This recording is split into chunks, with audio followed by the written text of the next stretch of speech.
Morning, guys, and welcome to day 5 of Vlogmas. Yes, I had to look at my watch to see what day it was.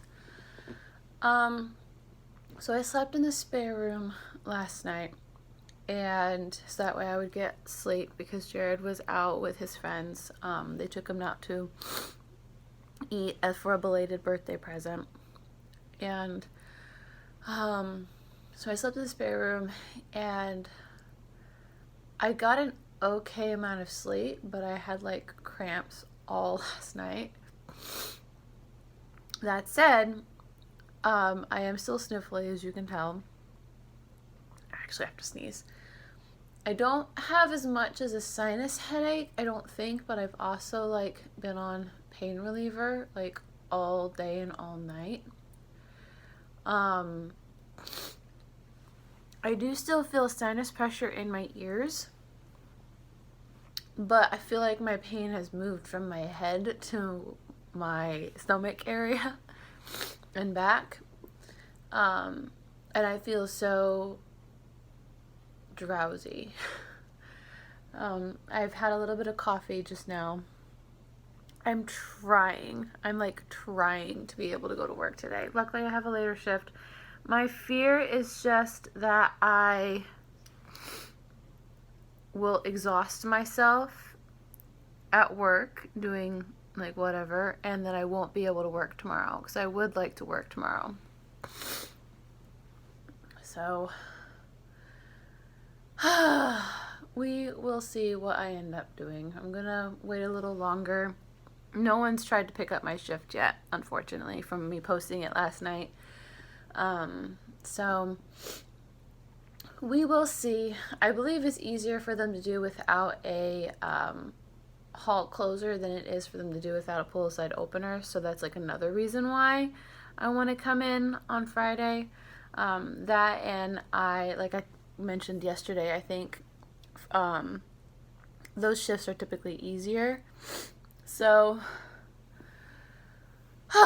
we will see. I'm just gonna sit and rest for a bit. I've been chilling with Kiki, so I'm gonna open the advent calendar and then just kind of veg for a couple hours. So since Jared did not open last night or yesterday's, we are going to open yesterday's and today's, and he can just put them on the tree when he gets home. So yesterday, number 4 is going to be Tigger. It's his little sweater, and he's got a candy cane. Put him there. And then today's, day 5, that door was hard to open, is, I believe this is Thumper. And he's a little snowman with a little carrot. I believe it's Thumper because it's a gray rabbit, because rabbit is actually like a tan color. So those are the 2 Tsum Tsums. And then let's go over to the verse 1. My back hurts. Day 5. So Joseph went from the Galilean town of Nazareth up to Bethlehem in Judah, David's town, for the census. As a descendant of David, he had to go there. He went with Mary, his fiancée, who was pregnant. Luke 2:4-5. Oh, and I guess I can say this fun little fact. I found out actually on my birthday, she told me, but I'll put that up later. My friend Lizzie, my best friend Lizzie, she was my maid of honor. She's been my best friend since college. I've known her since her freshman year, my sophomore year of college. She just announced that her husband and her are expecting a little baby. They're due in June, and I'm so incredibly excited. So now I have my friend Adrienne has 2 little girls. She was one of my bridesmaids. Shay has little Cassidy, and now Lizzie's gonna have a little baby boy or a baby girl. I hope it's another girl. Let's keep this girl train a rolling. But I've been really excited about one thing I do need to try and actually do sometime today is I have gifts for Stephanie from back home, and also I have things for Shay that I need to ship out before Christmas. Well, it doesn't have to be before Christmas, but I'd like to get them out before Christmas. But I want to send some things to Lizzie, and I don't think it's going to happen, but I mean, I have plenty of time to send her baby things, so I'm real excited about it. I think this sickness is getting to me. I have a fin. I have a Christmas tail. I've kind of just been sitting here chilling, filling out Christmas postcards that I made at Saratoga Springs one day when it was like really, really slow. Fun fact, you can make Christmas, or you can make postcards at Saratoga Springs and Community Hall for free. I just got my planners and my stickers in my packages. They just arrived. The rest of my Cyber Monday haul should arrive tomorrow, theoretically. But anyway, I moved my car and I've just been chilling. I have had a slight headache and I've just been achy. And so I think, unless something interesting happens when Jared gets home, I think what I'm going to do is I'm just going to end today's part here and put in my footage from making gingerbread cookies and my favorite gingerbread cookie recipe. Highly recommend this recipe. I've been eating the cookies all this week. I actually packed them up into little baggies to take to work. So I've been eating, and I also, the little gingerbread balls that you'll see I've been having in the morning with my tea. They taste really good when you dip them in. Anyway, thank you guys so much for watching. Fingers crossed I will feel better tomorrow so we can go into poolside, and I'll see you guys all tomorrow. Alrighty, so I recently did this Tone It Up Gingerbread Man recipe. You can find it at toneitup.com. I just sneezed, I'm a little sniffly.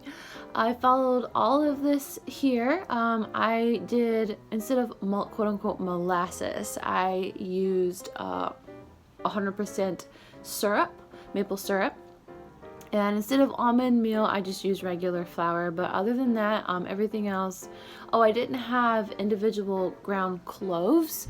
I did have pumpkin spice spice, though, so which does have cloves in it. So basically, I just combined cloves and ground cinnamon for a total amount. I don't think I put enough ginger in it, though, from tasting it. But I basically followed this recipe here. They taste really good. I did add a little more molasses just because the batter was like super sticky and I was trying to like water it down. I don't know if that actually helped or not. I think it actually made it stickier. But one suggestion I do have is for your coconut oil. I suggest melting it down because I had major issues mixing it. I don't have like a really good mixer, like a KitchenAid or anything. And so I just suggest melting your coconut oil when you're pouring it in. It'll be a lot easier to mix everything together. Also, I highly recommend, because the molasses is so sticky, I suggest you mix your wet and your dry ingredients separately and then mix them together. So that way it all mixes together really, really well, instead of just kind of like pouring it all in one at a time like I did and then trying to mix it together. So what I did here, they have you freeze it for an hour. What I ended up doing is I actually made this batter the day before, and then the morning of I just woke up and I cut them out. So what I did here is I had like a cutting board here. I put flour on it and everything, and then I rolled them out. And when I got it as thin as I wanted it to, I didn't have saran wrap, so I used aluminum foil. But basically, try to seal it in any way that you can, and then put it in the fridge or freezer. Like I said, I put it in overnight in the fridge, and it ended up working fine. You pull it out the next day, cut them all out. It will be very stiff and sticky, so be really careful not to like rip your gingerbread man's limbs and head off. I almost had that happen. I don't have coconut oil spray. What I did is I took coconut oil, wiped it on like a paper towel, and just kind of wiped that on the tray, and it worked really, really well. And then I ended up putting them in for 12 minutes. I like my gingerbread men to be a little more on the crispy side. Also, My gingerbread men were not this dark. I think they are this dark because of the almond flour. Again, I put them in for 12 minutes just so that way they'd be a little more toasty. If you have any leftover dough that won't make it into a gingerbread man, I rolled mine up into little like cookie balls. And it turned out really, really well. I highly recommend this recipe. They are so good. They taste really cinnamony and like maple syrupy. And like I said, if you want to put a little more ginger in to make it more gingery, a little more spicy, go for it. It's very light. It's a very light gingerbread man, but if you like yours to have more of a deeper spice, put a little bit more in. And yeah, highly recommend this recipe on tomorow.com.